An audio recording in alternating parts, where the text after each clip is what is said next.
One. Me. Hmm.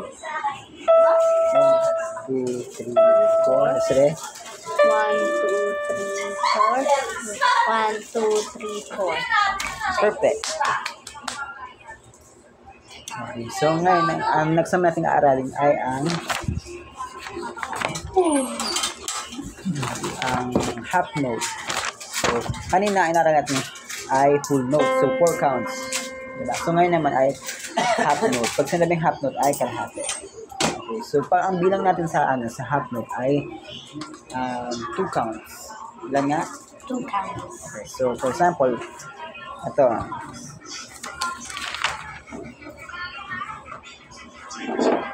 So, ito, try mo i-play yung do at saka re ng half note. So, ganito. 1, 2, 1, 2. Okay. No, do. 1, 2, 1, 2. Okay. So, pag nag-play ka ng half note, ganun, 2 counts Wag na. mo kunin. Pag whole note, ilang beats niya? Ilan? Pag half note, Dalawa. so ngayon try mo i-play ang Do, ito, tinan mo. Do. Do, re, mi, ng tig hahat mo. Okay. 1, 2, 3, go. 1, 2. Mula sa do. 1, 2, 1, 2, 1, 2, 1, 2, 1, 2. For example, Ay, sige.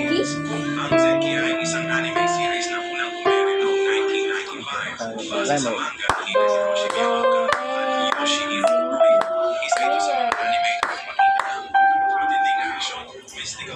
So, yun ang tawag dun ay Half note. half.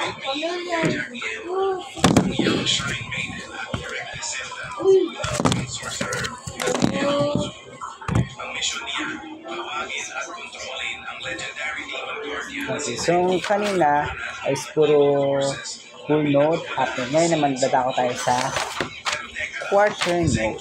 So pag sinabing quarter notes, ang beat natin ulit ay 1 beat. 1 beat. 1 beat. 1 beat. For example, do,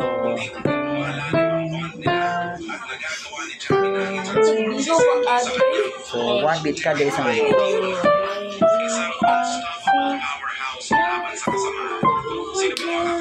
So try mo i-play itong ano natin. Mula sa do, si,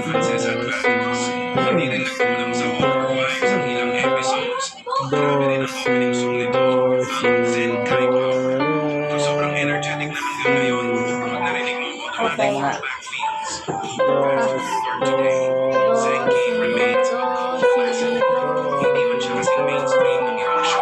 Re. alright. So try mo ulit, sundan mo ang kamay ko. Use your right hand. Yung do mo is nasa second finger. Second finger. No. Do.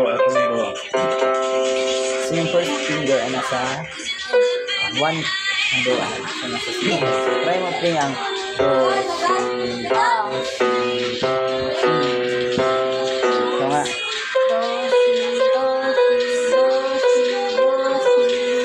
Tapos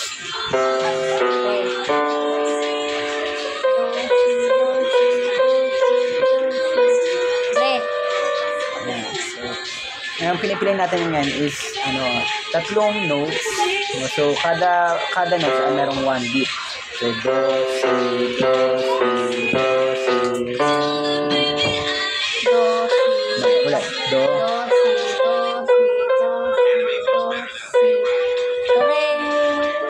Perfect.